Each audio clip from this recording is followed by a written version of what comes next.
हरे कृष्ण. माझा आवाज येतो? हरे कृष्ण. माझा आवाज येतो? हो प्रभूजी, येतोय आवाज. तर आज आपण तुका म्हणे जी अभंग मालिका सुरू आहे त्याचा 204वा युनिट किंवा सत्र संपन्न करतोय. यामध्ये आपल्यापैकी जे श्रवणासाठी उपस्थित आहेत त्यांचं मी स्वागत करतो आणि माझे शिक्षा गुरु दीक्षा गुरु यांचे त्यांनी प्रार्थना करतो की मला तुकाराम महाराजांच्या सारख्या उच्च कोटीच्या भक्तांच्या अभंगावरती 4 शब्द बोलायची शक्ती मिळो, ऊर्जा मिळो. हरे कृष्ण. तर आजचा अभंग असा आहे.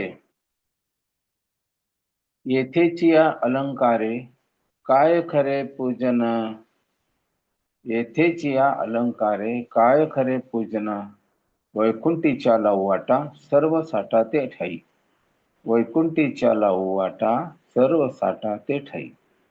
येथीची या नाशवंते काय रीते चाळू, येथीची या नाशवंते काय रीते चाळू, तुका म्हणे वैष्णवजन माझे गण समुदाय, तुका म्हणे वैष्णवजन माझे गण समुदाय. खूप सुंदर अभंग आहे. अर्थ असा आहे, मृत्यू लोकातील क्षणभंगूर अलंकाराने केलेला सन्मान हा खरा सन्मान नाही. परत एकदा वाचतो. ह्या भूतलावर जो सन्मान होतो आपला म्हणजे मृत्यू लोकातील क्षणभंगूर अलंकाराने केलेला सन्मान हा खरा सन्मान नाही, क्षणभंगूर सन्मान असतो हा. मृत्यू लोकातील सर्व सुखे क्षणिक आहेत, असे असताना तुम्हाला त्याचा मोह ठेवून ठकविणे योग्य आहे का? तिथलं प्रत्येक जे सुख आहे ते क्षणिक आहे. मग ह्या सुखाला शाश्वत म्हणून सांगणं म्हणजे तुम्हाला ठकवण्यासारखंच आहे ना, असं तुकाराम महाराज विचारतात. तुकाराम महाराज म्हणतात, वैष्णवजन माझे आवडते जन समुदाय आहेत आणि वैष्णवजन हे त्यांचे आवडते संगी आहेत आणि त्यांना जो उपदेश द्यायचा तो योग्य तोच उपदेश तुकाराम महाराज देत आहेत.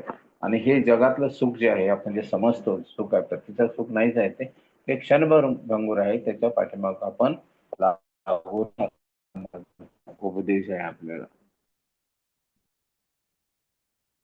तर आपण पाहतो की साधू संत आचार्य हे तुमचे ग्रंथ आपल्याला ग्रंथाद्वारे साधू संत उपदेशाद्वारे अनेक अनेक वेळा सांगितलंय की हे जे भौतिक जगातलं जे सुख आहे जे आपल्याला सुख समजतो ते क्षणभंगूर आहे.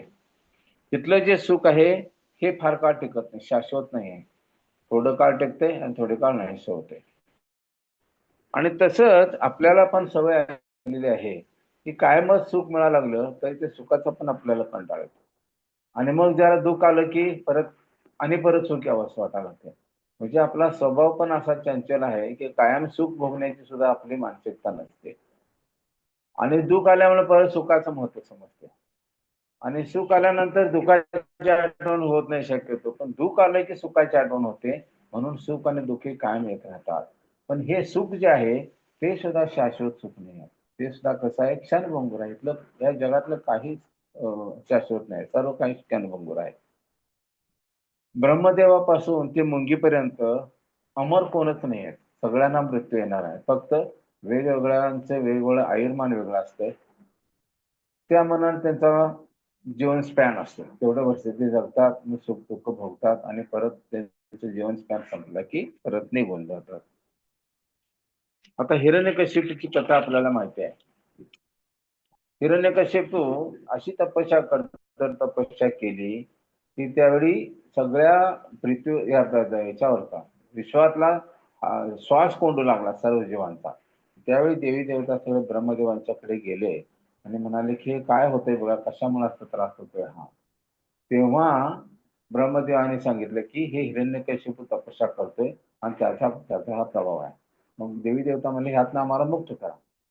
त्या त्रासातून मग ब्रह्मदेव तिथे जातात, जिथं तपस्या करत असतात हिरण्यकश्यप तिथं. आणि हिरण्यकश्यप अशी घोर तपस्या करत असतात की त्याच्या अंगावरचं जे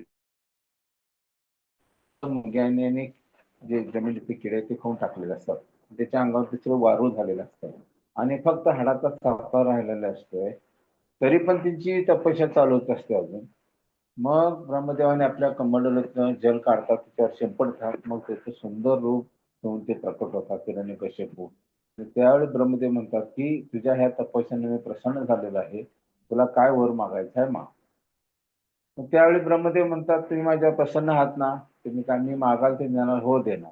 मग म्हणले मला अमर व्हायचं आहे, काम करा, मला मृत्यू येता कामा नये.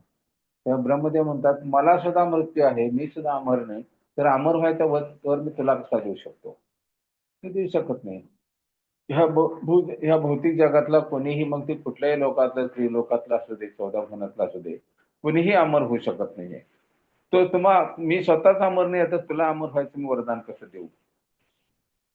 मग ब्रह्मदेव म्हणतात ठीक आहे, हिरण्यकश्यप म्हणतात ठीक आहे, मग मी जे वर मागतो त्याप्रमाणे वर द्या. मग ते काय काय मागतात, माझा मृत्यू ना माणसाकडून व्हायला पाहिजे ना प्राण्याकडून व्हायला पाहिजे. दुसरं, माझा मृत्यू ना रात्री होऊ नये ना दिवसा होऊ नये. तिसरं, माझा मृत्यू ना घरात होऊ नये, माझा मृत्यू घरात होता कामा नये ना बाहेर होता कामा नये. माझा मृत्यू ना वर ना खाली. आणि माझा मृत्यू कुठल्या शस्त्रानं किंवा अस्त्राने होता कामा नये. म्हणजे हे पासावर त्यांनी मागितले, म्हणजे ह्यातून मृत्यू कधीच त्यांना स्पर्श करू शकणार नाही, हा त्याचा भाव होता. आणि ब्रह्मदेव पण एवढं प्रसन्न झालेले होते त्यांच्या तपस्येवरती, त्यांनी तथास्तु म्हटले ठीक आहे. मग तथास्तु म्हणून म्हटल्यानंतर हे त्याला जी शक्ती प्राप्त झाली, माझा वध कोणीच करू शकणार नाही, तर त्यांनी एवढा अहंकार माजवला सगळ्या सृष्टीमध्ये की सगळ्या सृष्टीत मीच मुख्य आहे अशा दिसणं सुरू केलं. आणि त्याच्या मनात भगवान विष्णूंच्या बद्दल इतका द्वेष होता, कारण त्याच्या भावाचा हिरण्याक्षाचा वध केला होता भगवंतानी, आणि म्हणूनच त्यांनी एवढी खरतर तपस्या केली. आणि त्यांनी विष्णूंचा अस्तित्वच नाहीसं करायचं हा डोक्यात विषय घेऊन प्रयत्न सुरू केले. आणि जे विष्णूचे भक्त आहेत, ब्राह्मण जे विष्णू भक्त आहेत, त्यांना त्रास द्यायला सुरू केले, त्यांचा वध करायला सुरू केले. विष्णू ह्यांचं अस्तित्वच नाहीसं करायचं आणि मीच या संपूर्ण 14 भुवनाचा, त्रिलोकाचा राजा आहे, माझंच सर्वांनी ऐकलं पाहिजे, हे यासाठी प्रयत्न सुरू केले. आणि सर्वांना विष्णू भक्तांचा त्रास सुरू केला. त्याच्या पाठीमाग काय, विष्णूचा नाश केला की मीच राजा होईल, आणि विष्णूच्या सर्व भक्तांचा नाश केला तर विष्णूचं अस्तित्व कसं राहणार.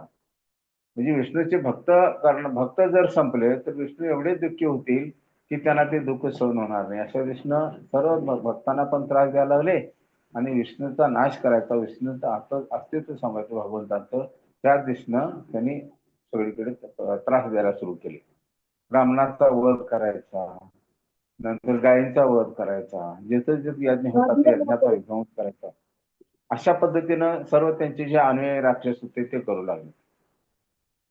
आणि ह्या त्रासाला कंटाळून देवी देवता सगळे ब्रह्मदेवांच्याकडे गेले. ब्रह्मदेव शिवजीवर सगळे मिळून परत भगवंतांच्याकडे, आणि भगवंतांनी ही सगळी जी सध्या चालू आहे वातावरण त्याच्याबद्दल सविस्तर वर्णन सांगितलं. त्यानंतर भगवंत म्हणजे मला सगळं माहिती आहे, पण आता त्याच्यासाठी मी काही करू शकत नाही. तो जो त्रास, आणि विशेष म्हणजे सगळे देवी देवता हिरण्यकशिपूच्या अधिकाराच्या खाली अंडर होते, सर्व त्यांची सेवा करत होते. आता ह्या सीझन मध्ये आंबा येत नाही, मला आता आंबा दिलाच पाहिजे त्यांना. शेतीतून जमिनीतून तसं उगवून आंबा आलाच पाहिजे, आंब्याचा वृक्ष आला पाहिजे, त्याला आंबा पण लागला पाहिजे. उन्हाळा कडक, थंडीचं वातावरण पाहिजे, थंडीचं वातावरण निर्माण केलंच पाहिजे. अशा पद्धतीनं प्रत्येक देवी देवता झाला पाहिजे ना. त्यांचा जो छळ होता त्या छळाला सामोरे जात होते. कृष्ण कोण बोलतोय माताजी, प्लीज पुन्हा बंद करा माईक तुमचा. हरी बोल. माताजी कोणतरी बोलताय, हरी बोल. अशा पद्धतीने छळ सुरू केला. आणि असे करत असताना त्याच्या डोक्यात एकच विचार होता की विष्णूचा हे संपून यायचं, अस्तित्व संपून टाकायचं. मध्ये मध्ये आपण बोलला की माझा बोलायचा जो फ्लो असतो तो त्यात डिस्टर्बन्स येतात, मग मूड जातो. तर त्यासाठी क्लिप मध्ये मध्ये असं नका माईक चालू करू. ते अशा पद्धतीने त्रास देत असताना हो. मग ज्यावेळी हरी बोल. काय? हा. पल्लवी माताजी, हरी बोल. हरी बोल. कुणाचा माईक चालू आहे? कृपया बंद कराल का? हरी बोल. मग देवी देवता ज्यावेळी भगवंतांच्यासाठी प्रार्थना केली की ह्या त्रासातून मला सोडवा, तेव्हा देवी त्यांना भगवंत म्हणाले की आता मी काही करू शकत नाही, थोडा दिवस तुम्ही हा त्रास सहन करा. ज्यावेळी हिरण्यकशिपूच्या पोटी माझे एक शुद्ध भक्त जन्माला येणार आहेत, त्याच्या उद्धारासाठी त्याच्या संरक्षणासाठी मी अवतार घेईन आणि त्यावेळी या हिरण्यकशिपूचा वध करेन. पुढे मग त्यांना प्रल्हाद महाराज सारखा पुत्र प्राप्त झाला, तो शुद्ध भक्त बनला आणि त्याच्या संरक्षणासाठी म्हणजे हिरण्यकशिपू त्यांना भक्तीपासून परावृत्त करायचा अनेक अनेक प्रयत्न केले, तरी पण ते प्रल्हाद महाराज आपला भक्तीचा मार्ग सोडला नाही. त्यांना एवढा जिवंत मारण्याचा पण प्रयत्न केला. फार मोठी कथानक आहे, ते कथा आहे, मी शॉर्ट मध्ये सांगाल. ज्यावेळी प्रयत्न केले तरी सुद्धा त्याचा वध होऊ शकला नाही भगवंतांच्या कृपेमुळं. ज्यांना भगवंत वाचवायचं ठरवलेलं असेल त्यांना कुणीही मारू शकत नाही आणि भगवंत ज्याला मारायचं ठरवतात त्याला कुणी वाचू शकत नाही. अशा पद्धतीने प्रल्हाद महाराजांचं संरक्षण करायसाठी मग शेवटी प्रल्हाद महाराजांना परावृत होत नाहीत भक्तीपासून म्हणून त्यांचा वध करायचा ठरवला आणि वध करत असताना खांबातून प्रकट होऊन हिरण्यकशिपूचा वध करतात भगवंत नरसिंह अवतारामध्ये. तर हे वध करत असताना ह्यांनी जे ब्रह्मदेवाने वर दिलेले असतात त्याला, की माणसाकडून वध होता कामा नये ना पशुकडून प्राण्याकडून होता कामा नये. भगवंतांनी नरसिंह अवतार घेतला होता, अर्धा सिंह आणि अर्धा मनुष्य. म्हणजे त्या ह्याचं वचन त्यांनी सिद्ध करून घेतलं. म्हणजे माणसाकडून वध होता कामा नये, प्राण्याकडून होता कामा नये. आणि नरसिंह अवतार म्हणजे अर्धा सिंह आणि अर्धा मनुष्य, म्हणजे प्राणी नाही आणि मनुष्य नाही. दुसरं ना रात्री ना दिवसा त्यांचा वध झाला त्यावेळी सूर्य अर्धा वरती होता आणि अर्धा खाली होता, म्हणजे त्यावेळी त्यांचा वध झाला. म्हणजे त्या पण मुद्द्यातनं त्यांनी बाहेर काढलं, ब्रह्मदेवांचं संरक्षण केलं आणि त्यांचा वध करायसाठी पण जे करायला पाहिजे होतं केलं. ना घरात ना बाहेर त्यांचा वध करते वेळी भगवंत नरसिंह अवतार उमऱ्यावर बसले, त्याचं अर्ध शरीर घराच्या बाहेर आणि अर्ध शरीर आत, अशा वेळी त्याचा वध केला. म्हणजे ना घरात ना बाहेर, ना घरात ना बाहेर, बाहेर पण नाही आणि घरात पण नाही, अशा ठिकाणी वध केला. ना वरती ना खाली, ना वरती ना आकाशात ना खाली जमिनीवरती. म्हणून भगवंत त्यावेळी काय केले, याच्यावर बसले उंबऱ्यावरती आणि आपल्या मांडीवरती त्या हिरण्यकशिपूचं ठेवलं आणि त्याचं पोट पाडलं. म्हणजे ना वरती ना खाली आणि ना शस्त्राने ना अस्त्राने. हिरण्यकशिपूचा जो भगवंतांनी केला त्यावेळी कुठलंही शस्त्र नव्हतं, काही नव्हतं, आपल्या नखानं त्याचं पोट फाडलं आणि आंतरी भर काढली. अशा पद्धतीनं भगवंतांनी जर मारायचं ठरवलं तर कुणी किती वर देत काही करू दे, त्यांना भगवंत मारतातच. म्हणून हे अशा पद्धतीनं आपण अमर होणार आहोत, अमर होत आहोत अशा दिशेने आपलं वागणं असता कामा नये. आपलं हे क्षणभंगुर जीवन आहे. त्या क्षणभंगुर जीवनाचा आपण भगवंतांच्या भक्तीसाठी कसा उपयोग केला पाहिजे, हाच खरा आपला ध्येय कर्तव्य असलं पाहिजे. आणि ह्या शेवटी भगवंतांनी या पाचही गोष्टीशिवाय पर्यायाने हिरण्यकशिपूचा वध केला. म्हणजे भगवंतांनी ठरवलं तर त्यांचं संरक्षण करायचं प्रल्हाद महाराजांचं, ते त्यांनी केलं. बरोबर आहे. तसंच हे विश्व जे आहे ते क्षणभंगुर आहे, तरी आपण शाश्वत आहे असे समजून इथं जगत असतो. आपला दिनक्रम कसा असतो, शाश्वत आहे अशा दिशेने चालू असतो. हेच आमच्या खरं दुःखाचं कारण आहे. आम्ही दुःख का भोगत आहोत, कारण हे जग कायमचं आपण जिवंत राहणार, अमर आहोत म्हणून आपण जगत असतो. हे क्षणभंगुर आपलं जीवन आहे आणि हे जीवन, मनुष्य जीवन आपल्याला भगवंतांना कशासाठी दिले, भगवंताची भक्ती करून, भगवंताचं प्रेम प्राप्त करून, भगवंतांच्या धामात त्यांची सेवेसाठी जायचं, हा खरा आपला मनुष्याचा उद्देश आहे. त्यासाठी भगवंतांनी आपल्याला हा जन्म दिलेला आहे. पण ते आपण विसरतो आणि आपण अमर, आणि विशेष म्हणजे आपल्या समोर अशा घटना घडत आहेत, हे वारले ते वारले, आपल्या कुटुंबातले किती जण आपले मृत्यू होतोय, ते वारले, त्यांनी आयुष्यभर काय केलं आणि शेवटी काय झालं, हे सगळं समोर बघितलेलं असतंय. तरी सुद्धा आपण, ते मेले ते वारले ठीक आहे, पण आपण शाश्वत आहोत अशा दिशेने आपले व्यवहार चालू असतात.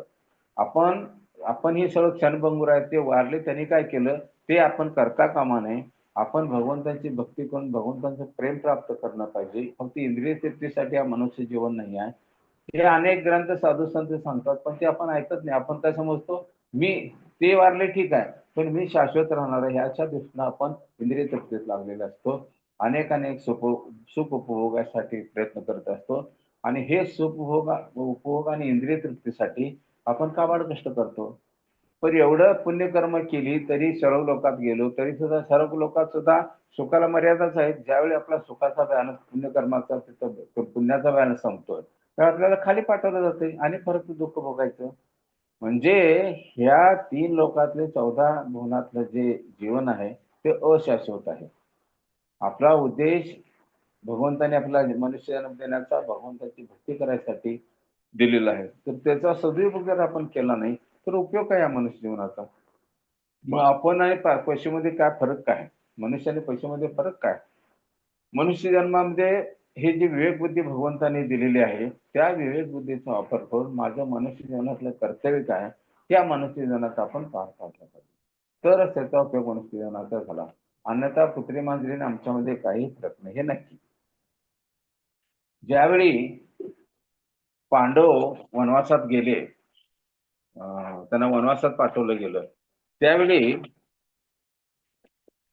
रस्त्यात जंगलात गेल्यानंतर त्यांना कुंती महाराजांना खूप ताण लागली आणि त्यासाठी ती बसले चालवेना त्यांना. मग त्यांनी युधिष्ठिर महाराजांनी 5 पांडवांपैकी मोठे 2 नंबरचे युधिष्ठिर महाराज. युधिष्ठिर महाराजांनी प्रथम नकुलला पाठवून दिलं की इथे जवळपास कुठं तलाव आहे का बघा, तिथून पाणी घेऊन ये. तर तो गेला तर जवळपास एक तलाव होता, तिथनं पाणी भरायचा सुरुवात केली पाणी भरायला पाण्यामध्ये. तोपर्यंत ती यक्ष आला, यक्ष. तर ह्या यक्षानं प्रश्न केला त्या नकुलला की ह्या तलावातलं पाणी तू घेऊ शकत नाहीस, हा तलाव माझ्या अधिकाराखाली आहे आणि तुला ह्यातलं पाणी जर पाहिजे असेल तर मी विचारलेल्या प्रश्नांचं उत्तर तू दिलं पाहिजे. ते बरोबर उत्तर मिळालं तर तुला पाणी मिळेल आणि जर चुकीचं मिळालं तर तुझा मी वध करणार, तुझा मृत्यू होईल. हे सांगत असताना सहदेव त्यांच्याकडे नकुल त्यांच्याकडे लक्ष दिले नाहीत आणि ते तसंच पाणी घेतले. थोडं पाणी प्यायले आणि पात्रात थोडं पाणी घेऊन निघाले तोपर्यंत त्याचा मृत्यू झाला. ते तिथंच पडले. त्यानंतर हे राहिलेले 4 पांडव ते विचार केले अजून कसं का नकुल आला नाही, अजून कसा नकुल आला नाही. शेवटी मग सहदेवाला वाटलं की थोडं आपण बघूया जवळपास कुठं आहे काय जरा शोधून यावं म्हणून सहदेव आले. सहदेव आले तर तिथं नकुल मृत अवस्थेत पडलेला होता आणि ते पाण्याचं भांडं शेजारीच पडलं होतं. तर ह्या काय केला, सहदेव पण त्यातलं पाणी घेतलं तर कारण बघूया म्हटलं काय होतंय ते. अगोदर आपण पाणी तर घेऊया. त्या तलावातलं पाणी थोडं घेतलं, प्राशन केलं. त्यावेळी यक्षाने तेच प्रश्न सांगितले की तुमचे मी इथलं जर पाणी घ्यायचं असेल तर तुला मी विचारलेल्या प्रश्नाची उत्तर दिली पाहिजे. ती बरोबर उत्तर जर तू दिली तर तुला इथलं पाणी मिळेल. नाहीतर तुझ्या भावाचा जसा मृत्यू झाला तसा माझा. हरे कृष्णा. हरे कृष्णा. कुणाचा मोबाईल माईक चालू आहे, प्लीज बंद कराल का?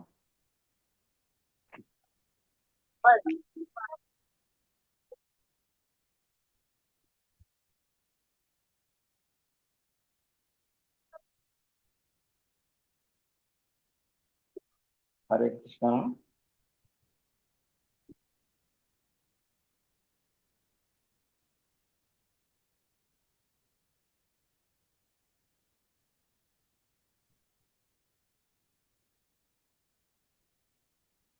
हरी बोल. आवाज येतोय माझा? हा प्रभूजी, आवाज हरे येतो? कृष्ण प्रभूजी, हा येते. हरे कृष्णा. तर तर मग सहदेवची तीच अवस्था झाली. सहदेव पण का उत्तर देऊ शकला नाही. मग सहदेव पण मृत होऊन पडला. सहदेवचं झालं तसंच. मग ते दोघे आले नाहीत म्हणून आता राहिलेले 3 पांडवपैकी अर्जुन म्हणाले असं काय करायचं आता. मग अर्जुन गेले बघायला. तर अर्जुनाची पण तीच अवस्था झाली. त्यांनी पण उत्तर देऊ शकले नाही. ते पाणी प्यायले पण ते मृत होऊन पडले. असं करत करत भीम सगळेच गेले आणि शेवटी फक्त धर्मराज उरले, युधिष्ठिर उरले. मग युधिष्ठिर म्हणाले की 4ही पांडव आले नाहीत म्हणून युधिष्ठिर स्वतः तिकडे बघायलासाठी त्या तलावाच्या किनारी गेले. आणि मग त्यावेळी 4 भाऊ मरून पडलेत आणि त्यावेळी यक्षाने विचारलं की हे तलाव माझ्या नियंत्रणाखाली तलाव आहे आणि ह्या तलावातलं पाणी जर घ्यायचं असेल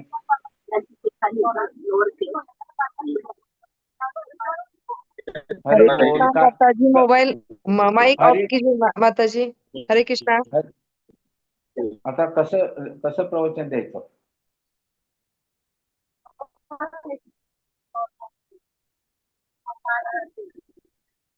पल्लवी माताजी,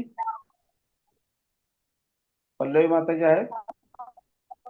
बरं, कुणाला त्यांचा माईक बंद करता येतो का? हरे बोल. हरे कृष्णा.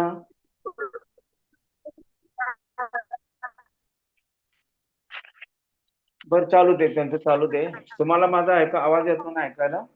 हो हो प्रभूजी येते. हा येते. हा, तर मग युधिष्ठिर हा धर्मराज आहे. मग धर्मराजाने यक्षनी जी प्रश्न विचारली ते प्रश्नाचे उत्तर युधिष्ठिर महाराजांनी संपूर्ण प्रश्नाची उत्तरं दिली. ती आता उत्तरं आणि प्रश्न काय ते आपण थोडक्यात बघायचे आहेत. तर ही उत्तरं संपूर्ण दिल्यानंतर ती यक्ष इतके खुश झाले की अत्यंत खुश झाले, म्हणले आणि तुम्ही माझ्या 100% प्रश्नांची बरोबर उत्तर दिली आहेत. मी अत्यंत आपल्यावर प्रसन्न आहे. तर ह्या 4 भावांच्या पैकी तुमच्या मी एका भावाला जिवंत करू शकतो. कुणाला करू सांगा? तर मग त्यांनी सांगितलं की नकुलला करा. मग यक्षाने विचारले की नकुलला जिवंत करायचं कारण का? आणि हे तुमचे दोघे सावत्र भाऊ आहेत आणि तुम्ही सख्खे भाऊ आहात. मग तुमच्या एका सख्या भावाचं का नाव सांगितलं नाही? तर त्यांनी सांगितलं की माद्री ही माझी सावत्र आई जरी असली तरी माझ्या सख्या आईपेक्षा जास्त माझ्यावर प्रेम करत होती आणि माझ्या सख्या भावापेक्षा माझ्या सावत्र भावावरती जास्त प्रेम केलं पाहिजे, हे माझं कर्तव्य मी समजतो. नाहीतर सावत्र भावाशी सापत्नक भावानं हे केला, वर्तणूक केली, असं माझ्यावरती आरोप व्हायला नको. म्हणून मी माझ्या चुलत म्हणजे सावत्र भावाला जिवंत करा असं म्हणतो.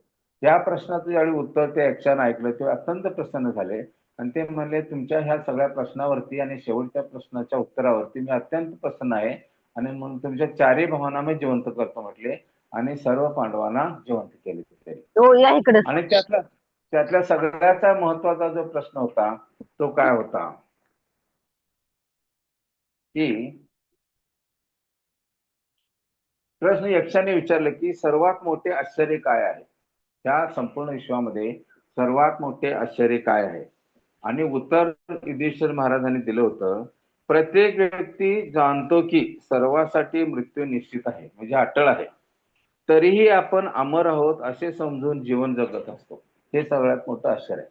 आम्हा प्रत्येकाला माहित आहे की एक दिवस आपण मरणार आहे. तरी आपण कार्य करत असताना ह्या जन्म मृत्यूच्या फेऱ्यातनं त्या भौतिक दुःखातनं आपण कसं बाहेर पडू याचा विचार आपण करत नाही.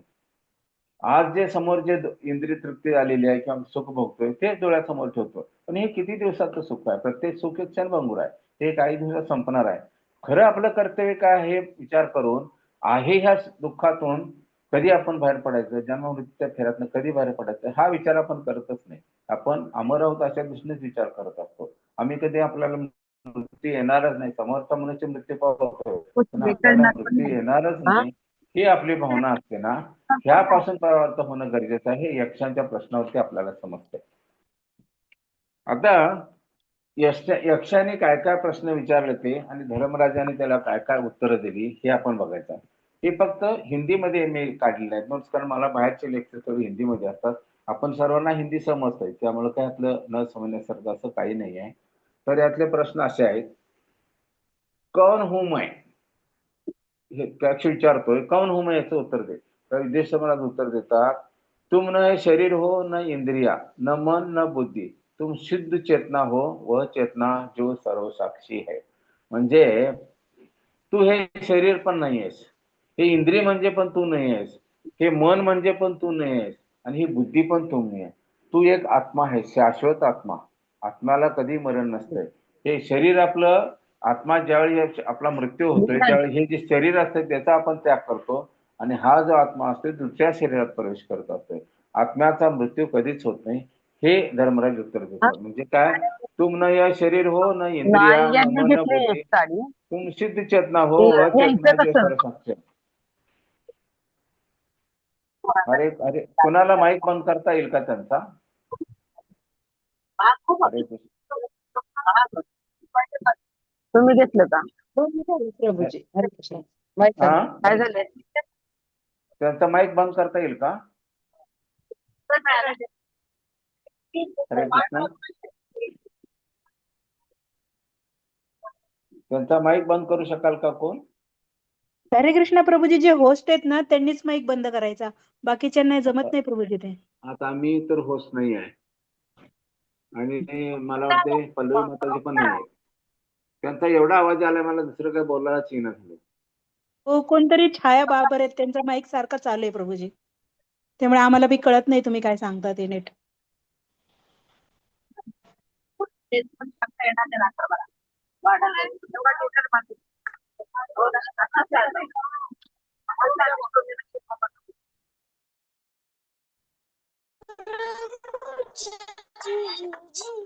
मार खाशी मागच्या. हरे कृष्णा माताजी, माइक ऑफ कीजिए. हरे कृष्णा. हरे कृष्णा माताजी, आपका माइक चालू है.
हरे कृष्णा छाया माताजी, आपका मोबाइल चालू है. तुम्ही तिथंच आहे का?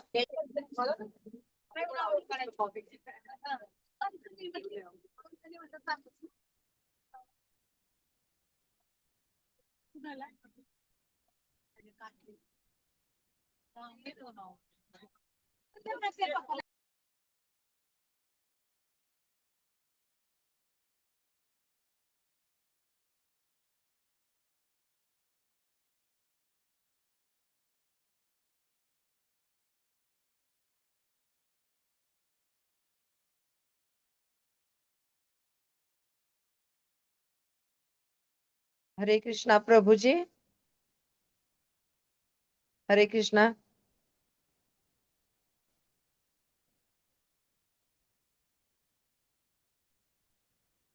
हरे बोल. हरे कृष्णा प्रभु जी. हरे कृष्णा. उनका ऑफ हो गया माइक.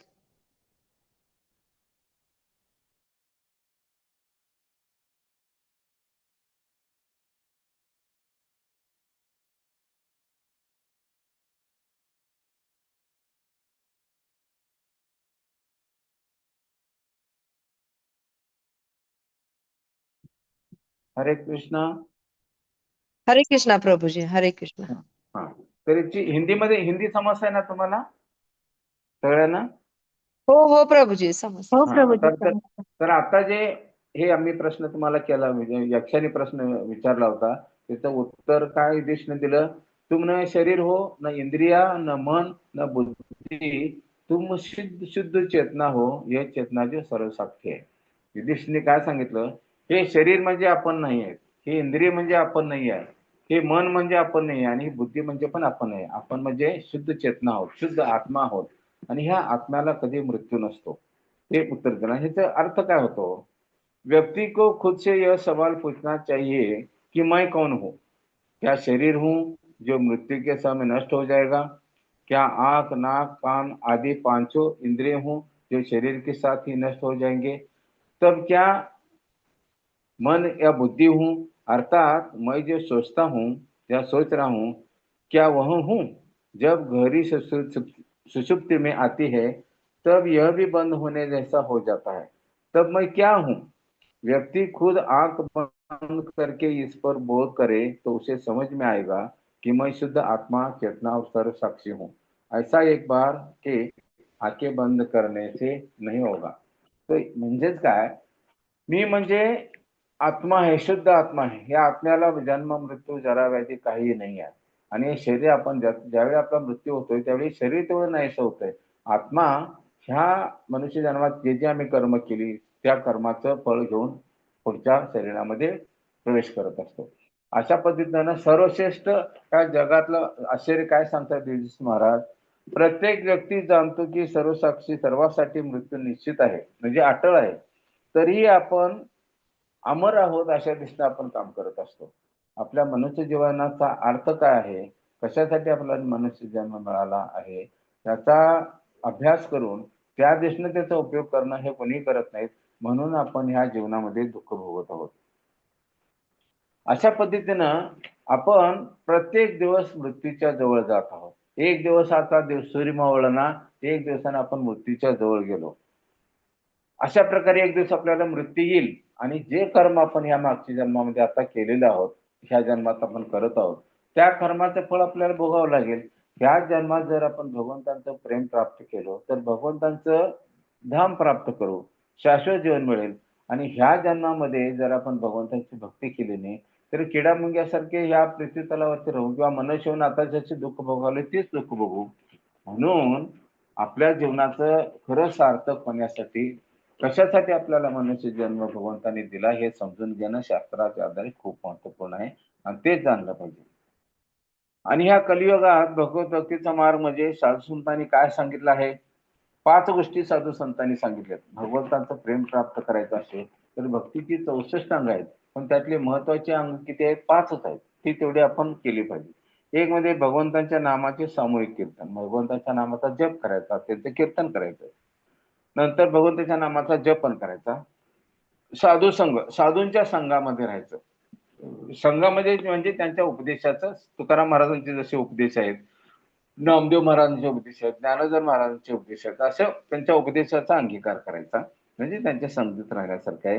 गीता भागवताचं वाचन करायचं, भागवत ग्रंथ, गीता ग्रंथ हे आपल्याला आत्मसाक्षात्कार कसं करायचं, भगवंतांचं प्रेम प्राप्त कसं करायचं त्याचं वर्णन याचं दिलं आहे.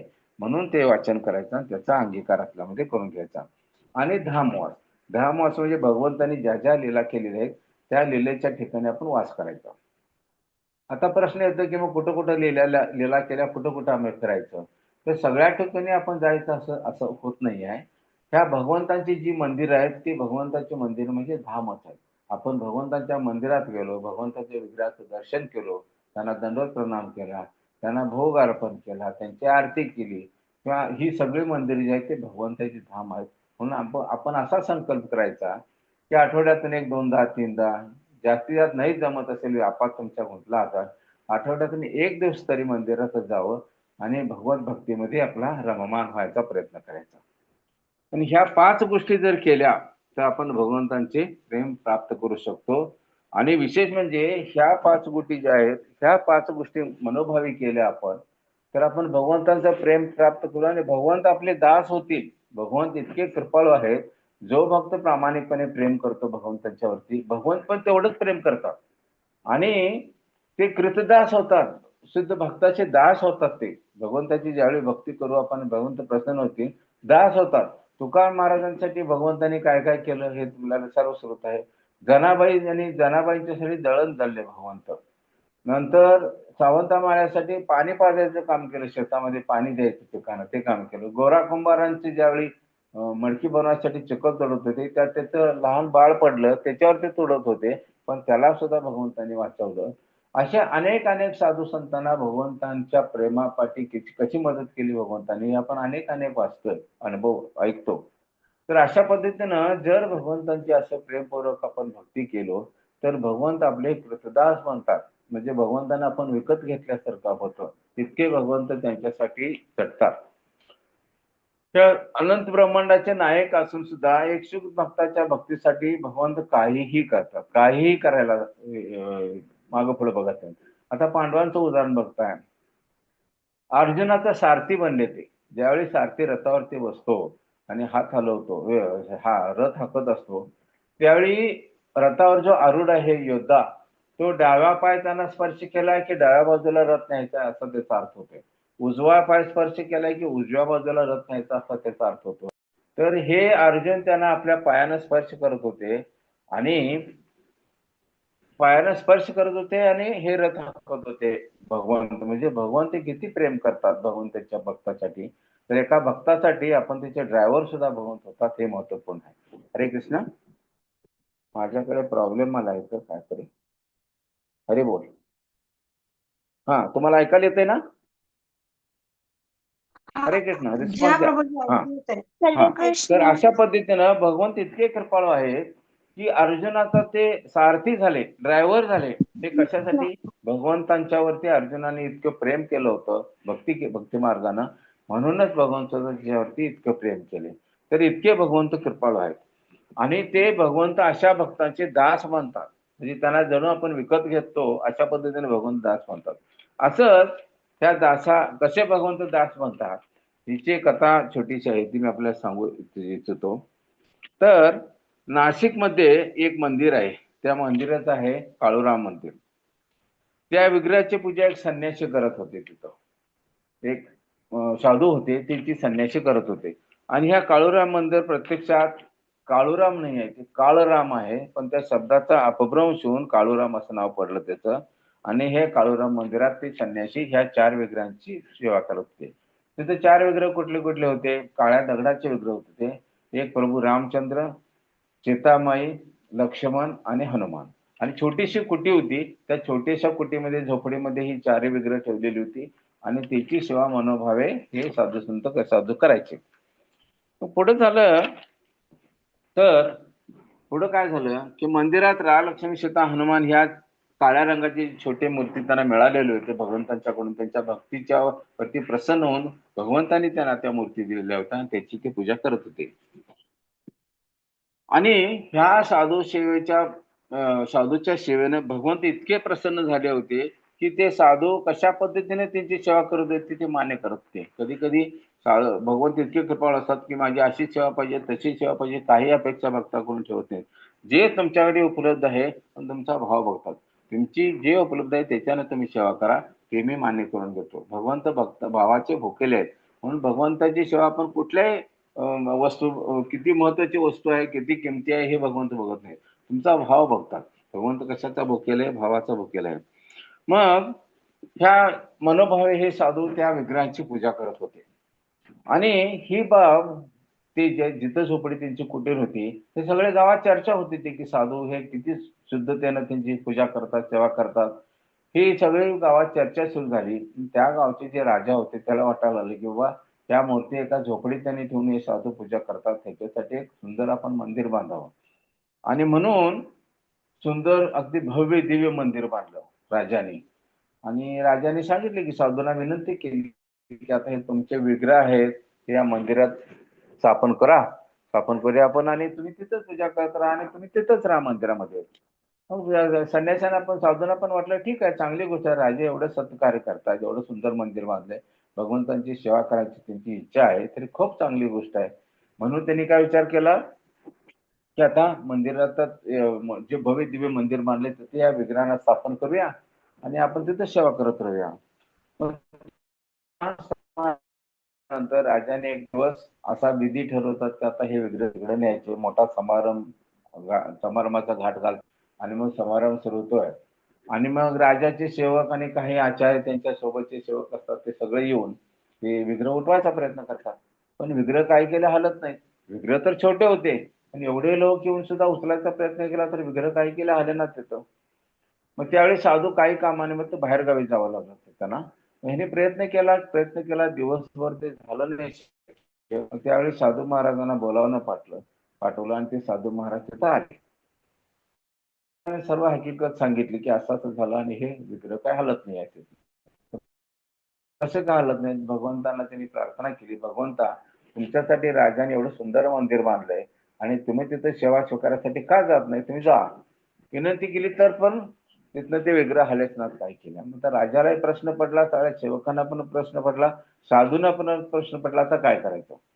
मग शेवटी साधू महाराजांनी एक काठी घेतली आणि भगवंताला सांगते, हे बघा आतापर्यंत मी प्रेमानं सांगत होतो, आता काठी घेतली हातात, जर तुम्ही इथनं गेला नाही मंदिरात तर ह्या काठीचा प्रभाव मी तुम्हाला दाखवणार.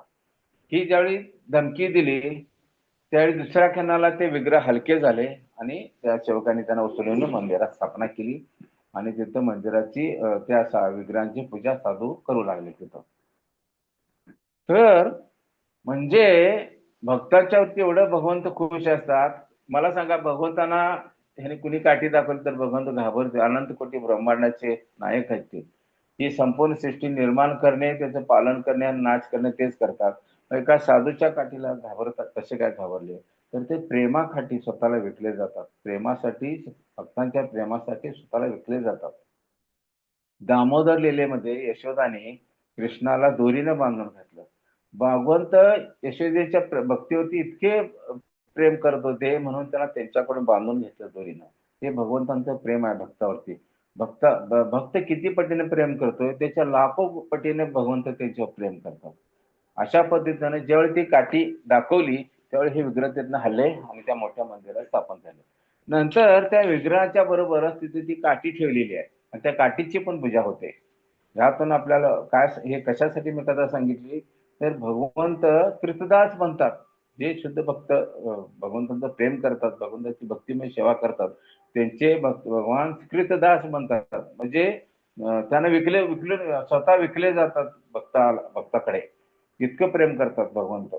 म्हणून आपण भगवंतांची भक्ती असं प्रेम करावं, भगवंताने कृतदास बनावं, असा भगवंतांना दास बनायचं अशी आपण भक्ती केली पाहिजे. आपल्याला कधी कधी काय नाव विसरलो, भक्ती ठाकूर महाराज प्रभुपादांचे गुरु सांगतात की आपण भगवंत आमच्याकडे बघतील म्हणून कधी प्रयत्न करायचा नाही, पण सेवाच असं करायचं की भगवंत आकर्षण आपल्याकडे भगवंतांचं व्हावं, भगवंत आपल्याकडे आकर्षित व्हावे, अशी आपली सेवा असली पाहिजे असं नेहमी सांगितलं जाते. तर अशा पद्धतीने आपण भगवंतांची अशी सेवा केली पाहिजे की भगवंत आपल्याकडे आले पाहिजेत, भगवंत आपल्या प्रसन्न झाले पाहिजेत. तर हे काळूरामची मूर्ती ज्या होत्या हे कुणी दिलं त्यांना, त्या साधू संतांना. आता मूळ विषय आला, म्हणजे मूर्ती आता गेल्यावर हा भाग संपला. म्हणजे त्यांनी काठीचा दाग दाखवला म्हणून भगवंत भक्तावरती प्रेम करतात म्हणून ते त्यांच्या काठीला घाबरले नाहीत, पण त्यांच्या प्रेमाखातर ते तिथे गेले, हा भाग झाला. पण ह्या मूर्ती त्या साधूंना कुणी दिल्या होत्या तर भगवंत ज्यावेळी वनामध्ये गेले, प्रभू रामचंद्र लक्ष्मण सीतामाई वनामध्ये गेले त्यावेळी प्रभू रामचंद्र धनुष्य कायम आपले अडकायचे आणि सीतामाई आणि ते फिरायचे इकडं तिकडं, लक्ष्मण आपल्या सेवेत असायचे. मग ते कधी कधी नवरा बायकोची मस्करी होती. त्या पद्धतीने एक दिवस सीतामाई मस्करीने म्हणायला लागली, मी आल्यापासून बघते हा धनुष्य तुमच्या गळ्यात अडकवलेला आहे आणि बाणाचं पाठीमागे तुमचं भाता आहे, पण त्याचा उपयोग कधी झालेला दिसत नाही मला, कधीतरी त्याचा उपयोग करा. प्रभू रामचंद्र त्यावेळी काही बोलले नाहीत, फक्त हसले गालातल्या कल्यात आणि बसले. पुढं वनामध्ये जाऊन मग कुटीर बांधली लक्ष्मणाने, मग तिथं हे राहू लागले. सीतामाई, लक्ष्मण आणि प्रभू रामचंद्र आणि लक्ष्मण सेवा करत होते.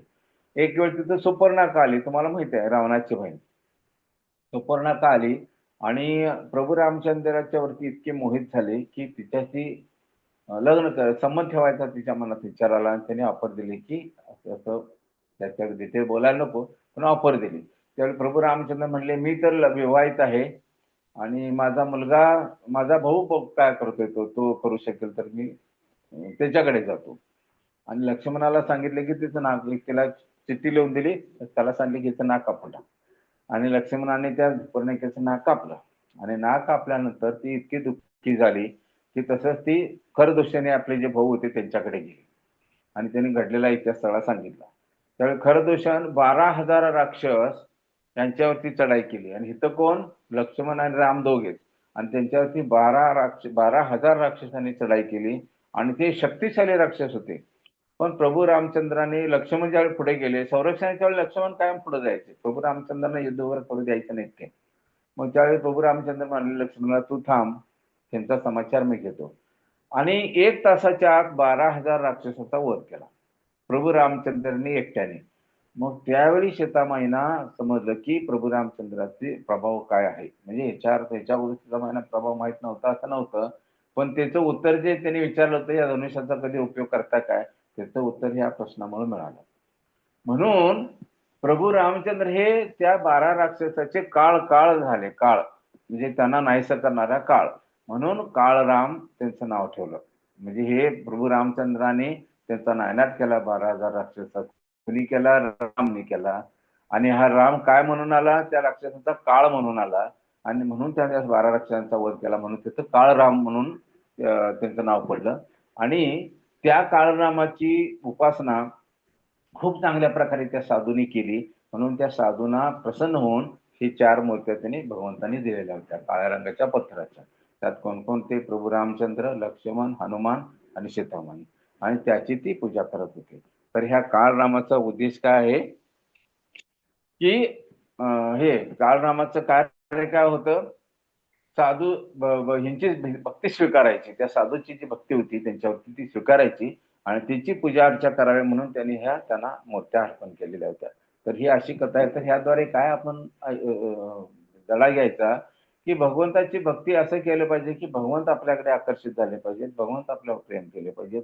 आणि ज्यावेळी भगवंतांचं प्रेम प्राप्त करतो त्यावेळी हक्कानं आपण त्याच्याकडून काही करून घेतो, ते आपल्याला विकले जातात, एवढं ते आपल्यावर प्रेम करतात भगवंत. आपण किती करतो त्याच्या हजारो लाखो पटीने भगवंत प्रेम करत असतात, आणि हे प्रेम प्राप्त करावं म्हणून सगळ्या आपल्या आयुष्याचा प्रयत्न चालू असतोय. तर हे यक्ष जे आता साऊंड सिस्टम तुमचे कोण माईक चालू होतं, तो माईक बंद झालेला आहे, त्यामुळे मी थोडे प्रश्न वाचतो. पहिला प्रश्न काय होता? कौन हूं मैं? त्याचं उत्तर काय होतं? तुम न यह शरीर हो, न इंद्रिया, न मन, न बुद्धी, तुम शुद्ध चेतना हो, वह चेतना जो सर्व साक्षी है. म्हणजे आपण हे शरीर नाही किंवा हे मन नाही, बुद्धी नाही, काही नाही, आपण शुद्ध आत्मा आहोत, भगवंताचे अंश आहोत. हे यातनं उत्तर दिलं हे युधिष्ठिराने. दुसरा प्रश्न त्याने विचारला, जीवन का उद्देश क्या है? यक्षाने विचारला, आणि त्याचं उत्तर युधिष्ठिर महाराज देतात, जीवन का उद्देश्य उसी चेतना को जानना है जो जन्म और मरण के बंधन से मुक्त है, उसे जानना ही मोक्ष है. म्हणजे आता आपण जे बोलतोय ना, आपण कोण आहोत? आपण एक सर्वसाधारण मनुष्य आहोत, शरीर आहोत, काय शुद्ध आत्मा आहोत, हे जाणून घेतलं पाहिजे. आत्मसाक्षात्कार याचा अर्थ काय? आपण एक शुद्ध आत्मा आहोत हे जाणून घेणं. शास्त्राच्या आधारे समजून घेणं की हे नाशवंत शरीर, हे मन, बुद्धी, अहंकार म्हणजे हे नाशवंत आहे सगळं, हे म्हणजे आपण हा आत्मा नाही आहे. त्याच्या आज जो शुद्ध आत्मा बसलाय, जो भगवंताचा अंश आहे, परमात्माचा अंश आहे, आत्मा आहे, तो आपण आहोत, ह्याचा साक्षात्कार करणं, ह्याचं ज्ञान संपादन करणं, ह्या जीवनाचा उद्देश असला पाहिजे. म्हणजे प्रत्येक वेळी आपण काय सांगत असतो? भगवंताने आपल्याला मनुष्य जन्म दिला आहे, तो आत्मसाक्षात्कारासाठी आत्मसाक्षात्कार आणि भगवत साक्षात्कार करून भगवंतांचं प्रेम प्राप्त करायचं आहे. हे आपल्या मनुष्याचा प्रत्येक मनुष्य जीवनाचा उद्देश असला पाहिजे, हे युधिष्ठिराने सांगितलं यक्षाला, आणि ते यक्षांना सुद्धा पटलं. नंतर जन्म का कारण क्या है? आपण का जन्माला आलो? आता हे दुःख आणि कष्ट भोगतोय आपण, मग भगवंताने आपल्याला इथं काय जन्माला घातलं, असा एखादा प्रश्न पडतो की ते शाश्वत येतं भगवंताच्या सेवेत आपल्याला का ठेवलं नाही? काय तर ह्या दुःखमय जीवात आपल्याला भगवंत पाठवलं? ह्या जन्माचं कारण काय? त्याच्या प्रत्येक गोष्टी पाठीमागे कारण असते, काय पण घटना घडत असते त्याच्या पाठीमागे कारण असते, आणि ह्या कारणाची प्रतिक्रिया म्हणून आपल्या समोर येत काय दिलं? अतृप्त वासनाएं, कामनाएं और कर्मफल यही जन्म का कारण आहे. आमच्या इच्छा, आज आम्हाला वाटते की 2 खोलीच्या घरामध्ये खोलीच्या घरात राहणार ना, आपण कावाड कष्ट करतो, 1 RK फ्लॅट घेतो, त्याच्यामध्ये राहतो. थोड्या दिवसानं 1 RK मध्ये समाधान राहत नाही, मग 1 BHK पाहिजे, मग आणि कावाड कष्ट करतो, 1 BHK मध्ये गेलो, मग थोड्या दिवसांना तेच पण वाटायला लागते आणि आता जरा मोठं घ्यायला पाहिजे. असं करत 1 BHK, 2 BHK, 3 BHK, मग रो बंगलो, आणि करत करत मग 4,000 5,000 स्क्वेअर फूटचा बंगलो. असं असं कष्ट करत करत, काबाड कष्ट करत जीवन आपलं संपतंय, आणि एक दिवशी आपण निघून जातो. आणि आपण जे मिळवून ठेवलेलं आहे ते आपलं, त्यांचं कर्म असो नसो, ते सगळं त्याचा उपभोग घेतात, आणि आपण काय उपभोग घेतला? मग आयुष्यभर कष्टच करतो. म्हणून हे आम्ही जे आपल्या वासना आहेत, इच्छा पुऱ्या होत नाहीत, त्या इच्छा पूर्तीसाठी आपलं जीवन सगळं संपून जातं, आणि ह्याच्यामुळेच आपलं पतन होत आहे. म्हणजे आपण भगवंतांचं प्रेम प्राप्त का करू शकत नाही? कारण याच्या पूर्तीमध्ये आपला सर्व वेळ आपण घालवायला लागलोय. भगवंताच्या भक्तीसाठी वापरत नाहीये. म्हणून भगवंताची भक्ती करणं हे आपलं कर्तव्य जे म्हणून जन्मात आहे तेच करणं सार्थक आहे आणि आपल्या जीवनाचं सार्थक होणार आहे त्याच्यामध्ये. आणि म्हणून ह्या कामांना याच्यावरती मर्यादा आणल्या पाहिजे. संतोष संतोष असला तरच मनुष्य सुखी होतो, अन्यथा सुखी होत नाही. म्हणून ज्यावेळी आपल्या मनात संतोष येईल त्यावेळी आहे त्याच्यात आपण संतोषी राहू आणि राहिलेला वेळ जो का वाढत करतो ते भगवंताच्या भक्तीमध्ये जर लावलो आपण तर भगवंतांचे प्रेम प्राप्त करू आणि भगवंताला प्रसन्न करू. आणि आपला सर्वात महत्वाचं जे की प्रसन्न करणे एक सेवक होता म्हणून भगवंताचे आणि भगवंताची अशी सेवा केली पाहिजे की त्याच्याने भगवंत प्रसन्न झाले पाहिजेत. हे आपलं कर्तव्य पार पाडलं पाहिजे. नंतर जन्म और मरण के बंधन से मुक्त कौन है? जन्म आणि मग दक्ष विचारतो प्रश्न युधिष्ठिरला की जन्म और मरण के बंधन से मुक्त कौन है? कौन असा मुक्त आहे जन्म मरणापासून? तर त्याचं उत्तर देतात जिसने स्वयं को उस आत्मा को जान लिया वो जन्म और मरण के बंधन से मुक्त आहे. बरोबर आहे. प्रत्येक साधू संत आपल्याला काय शिकवा लागले? ह्या जन्म मृत्यूच्या बंधनात जर बाहेर पडायचं असेल तर काय करायला पाहिजे? प्रत्येक साधू संत सांगतात. आता मगाचपासून आम्ही विचार करतो हे जीवन क्षणभंगुर आहे. भगवंताने आम्हाला जन्माला घातले ते भगवंतांची सेवा म्हणून आपण इथं आलेलो भगवंताची सेवा करणे आपला उद्देश असला पाहिजे. आणि हे जे जीवन आहे हे टेम्पररी आहे, अशाश्वत आहे. शाश्वत स्थिती आपली भगवंताच्या धामात जाणे ही आहे. आणि त्यासाठी काय केलं पाहिजे? आत्मसाक्षात्कार केला पाहिजे, भगवंत साक्षात्कार केला पाहिजे, म्हणजे भक्ती मार्गाचा अवलंब केला पाहिजे. आणि भक्ती मार्गाचा अवलंब जर केला तर आपण भगवंतांचं प्रेम प्राप्त करू शकलो. आणि ज्यावेळी भगवंतांचं प्रेम प्राप्त करू त्यावेळी ह्या दुःखालयातून आपण भगवंताच्या धामाला जाऊ ना. तिथं ना जन्म ना मरण, शाश्वत जीवन, आनंदी जीवन, दुःख नावाची तिथं गोष्ट वैकुंठ. वैकुंठात काय जायचं? वै म्हणजे काय नाही आणि कुंठ म्हणजे दुःख. वैकुंठामध्ये काहीही नाही, दुःख नाही. आपण मागच्या वेळी वैकुंठाचं वर्णन ऐकलेलं. जिथं दुःख नाही, माया नाही, तीन गुणाचा प्रभाव अनुभवते अशा शाश्वत आनंदाच्या ठिकाणी जर आपण गेलो तर भगवंतांचं प्रेम प्राप्त करू, भगवंताची भक्ती प्राप्त करू. पण हे आपण जाणत नाही. प्रश्न काय विचारला? जन्म और मरण के बंधन से मुक्त कौन है? यक्षाने प्रश्न विचारला आणि उत्तर काय दिले? उत्तर जिसने स्वयं को उस आत्मा को जान लिया. हा आत्मा म्हणजे कोण आहे? हे शरीर म्हणजे मी आत्मा नाही आहे, ही इंद्रिय म्हणजे आत्मा नाही आहे, मन बुद्धी अहंकार म्हणजे आत्मा नाही. आत्मा म्हणजे मी कोण आहे? भगवंताचा शाश्वत अंश आहे. जसे भगवंत शाश्वत आहे तसा आत्मा पण शाश्वत आहे, पण भगवंताचा अंश आहे. भगवंताचा अंश आणि एक जर असेल तर आपण छोट्या एक अंश आहोत आणि ते अंश आहे.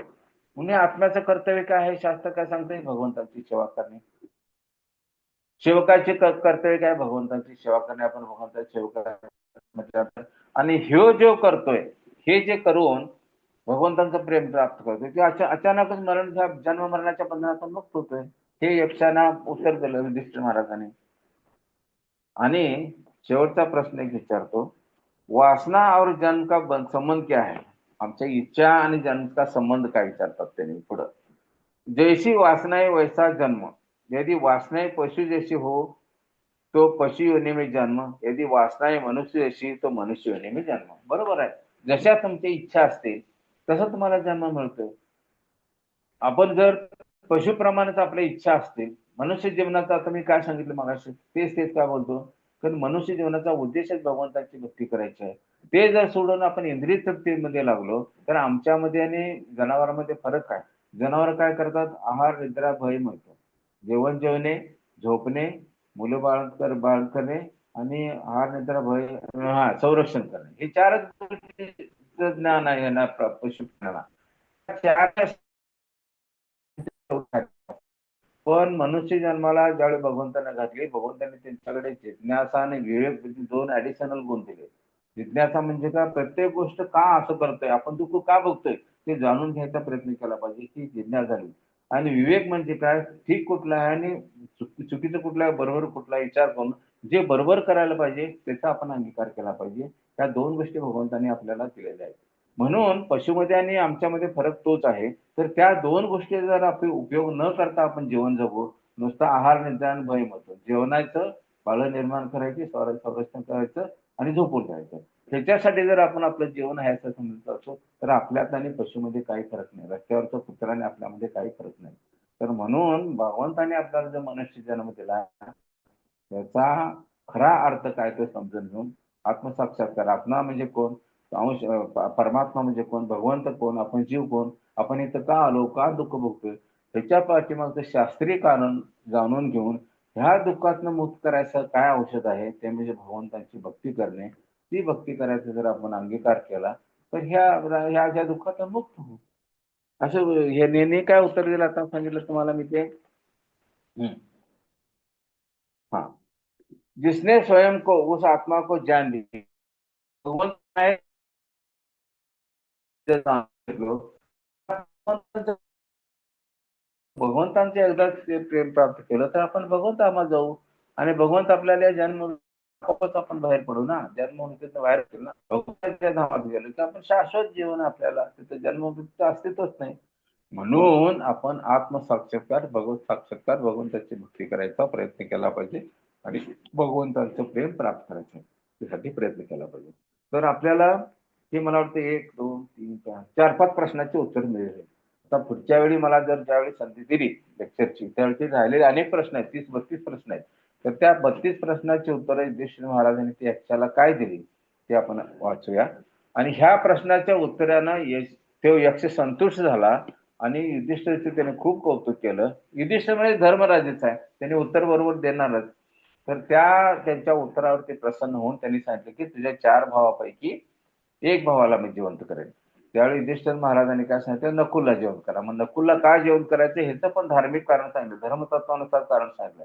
त्यावेळी यक्ष इतके प्रसन्न झाले आणि त्यांनी 4ही भावांना पण जिवंत केलं.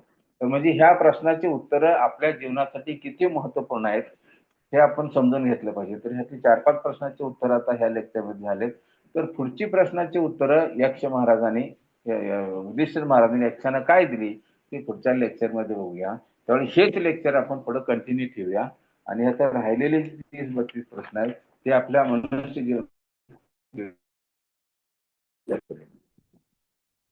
हरे कृष्ण. कुणाला काय बोलायचं असेल तर शंका विचारायची असेल तर विचारू शकता.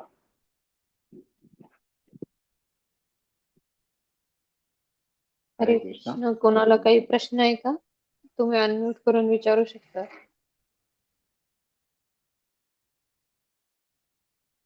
प्रश्न नाही दिसत आहे प्रभूजी कोणाचा. थांबूयात का आपण इथे? ओके, चालेल, ठीक आहे. हरी खूप बोल. खूप हरी बोल. धन्यवाद माताजी, प्रभू. हा माताजी, प्रभूजी. मी असं यांना सांगितलं की ही यक्षाला प्रश्न जे युधिष्ठिर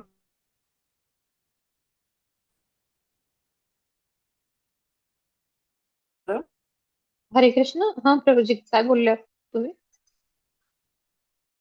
मी आता जे दिलं ते हरे कृष्ण. आवाज येतोय मी प्रभू? जे लेक्चर आता हा लेक्चर तुमचा आवाज आलाय मला. हो मी जे आता सांगा लेक्चर प्रभू. दिलं ते आपण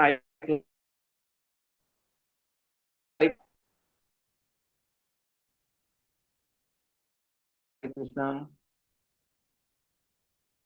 नेटवर्क खूप खराब आहे प्रभूजी. मला आवाज खूप कट होऊन येतो प्रभू. प्रभूजी तुमचा आवाज येत नाही, कट होतोय. हा तुमचा आवाज कट होतोय. आता येतो का आवाज? हो प्रभूजी आता हो येतो. हो प्रभू. तर पल्लवी माताजी, तुम्ही मी आता जे लेक्चर दिलं ते ऐकलं का?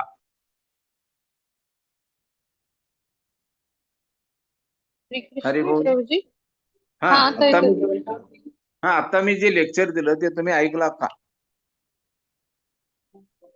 सर्वांना विचारताय प्रभूजी डिवोटीजला? नाही, पल्लवी माताजी तुम्हाला विचारतोय मी.